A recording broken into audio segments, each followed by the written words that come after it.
अरे अंगूठवा में हो बोले कहाँ मरत कथी को उठावा में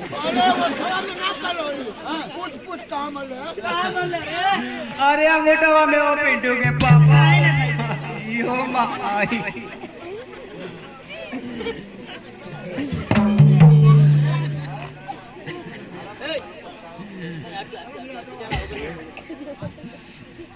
ए दादा कहो पिंटू के पापा बड़ा गड़बड़ होता हो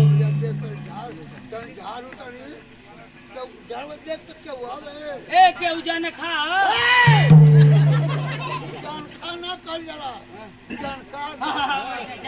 ए भैया केहू जाने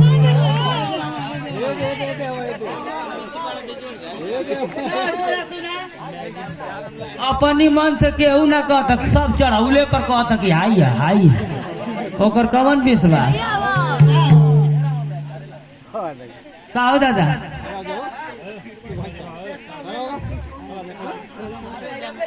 ना ना उनको मंतरिये गड़बड़ा गई है कहो पिंटू के पापा अरे पूरा फाटे लगा लो आ देखिए दुआरिया मना लै रे माइया ए पिंटू कमाई काल चढ़ले आयो बा आ देखिए खाना जावा धैले ना हेले रे माइया ए पिंटू कमाई का गले आयो दादा ए दादा आयो दादा हम बड़ा गड़बड़ा थी ए बिल्लो में अरे काल बोलो आयो राम आ देखिए आंगनवा मना हल्लै रे माइया देख आंगना में हेल जाई तो हमार पूरा पूरा नाश उस कर दे दादा हम जारत रहे हैं लेकिन वो गुडुआ का सरुआ ही नहीं आफत रहे आफत हाँ आफत ओके जार दिल्ली मंतरिया अपनी घरे लेके चल गई तनी से देखी का ए दादा जय हो यहाँ का डिहू डिहू राई दादा के देता निहुराई नहीं पहले कि निहुर के तनी तू तनी देखा हम पीछे से देख ले ए दादा अरे तेरी माँ का बदली घुसका बदली बैठ मारते की झनकिया निकलो आई गोड़वा नहीं करे यही में मर ले यही में मर ले ये दादा आई वो दादा यही पर दादा ए दादा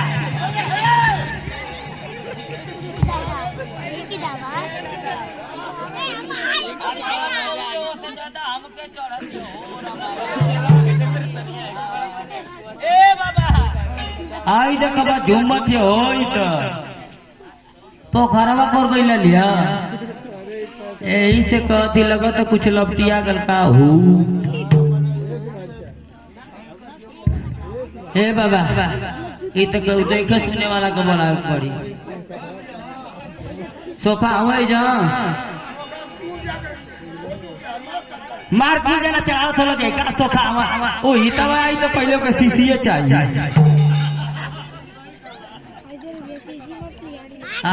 हम बहुत ढेर दिन से सोखा के जाने ला हमारी घरे गई उथू निकाले हो दादा आई गरंतावा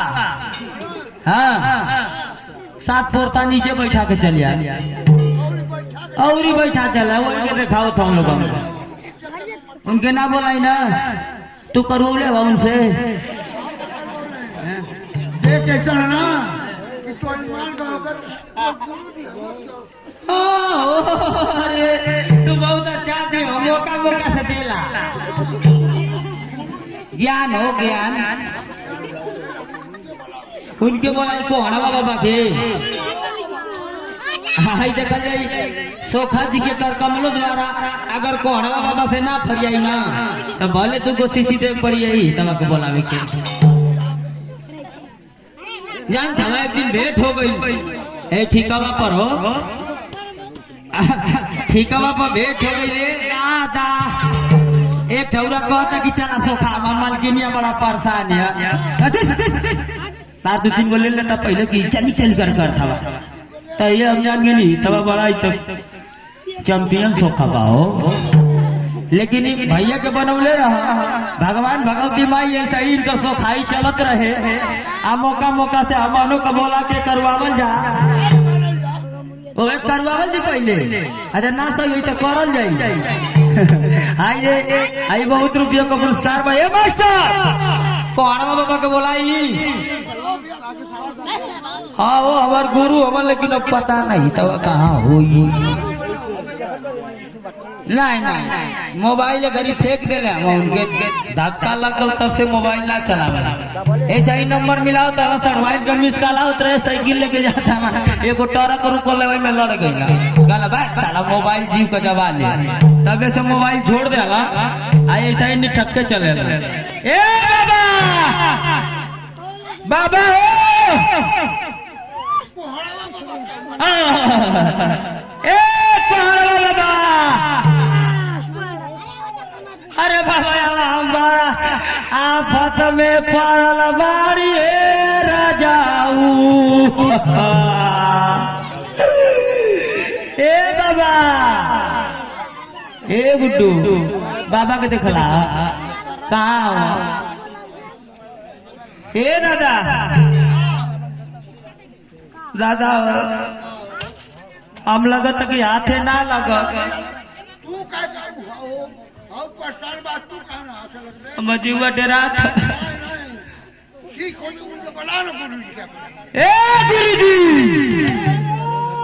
अरे जल्दी हम बहुत परेशान है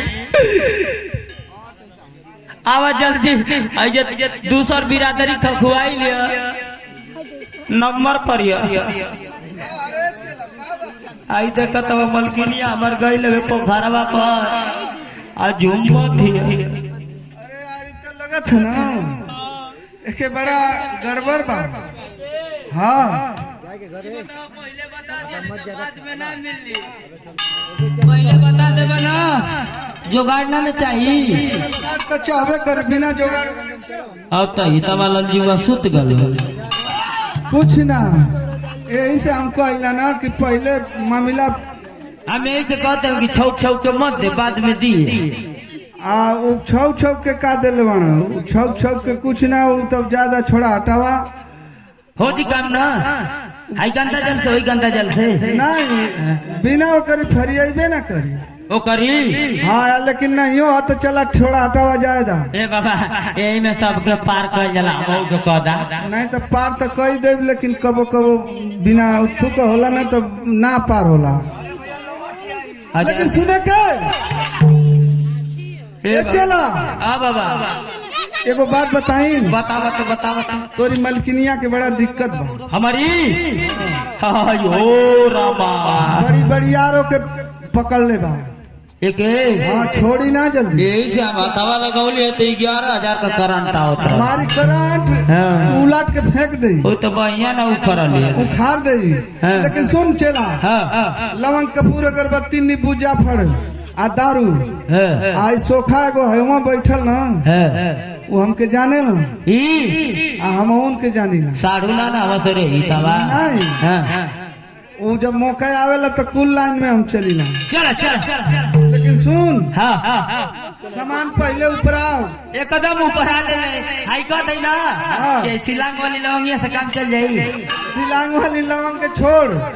अब हमार देख हमके खुटिया उठिया ले दे हमके का करे करे बाबा। आज जब हम आगे से चापब की ना हाँ। तू पीछे से चपिए। अरे बारे बाबा चला।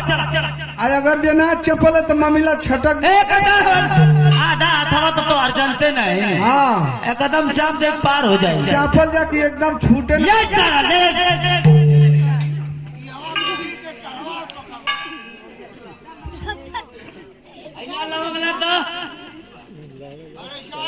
अरे छोड़ा वो लवंग के, जब दारू है ना तो लवंग रह के का करी। लाए तन से सटाला तन देखा सटे ले। सटावे के तो रोज सटाई ना हम छोड़ा हटावा के। अच्छा जने बाबा चला बाबा। हाँ हाँ हाँ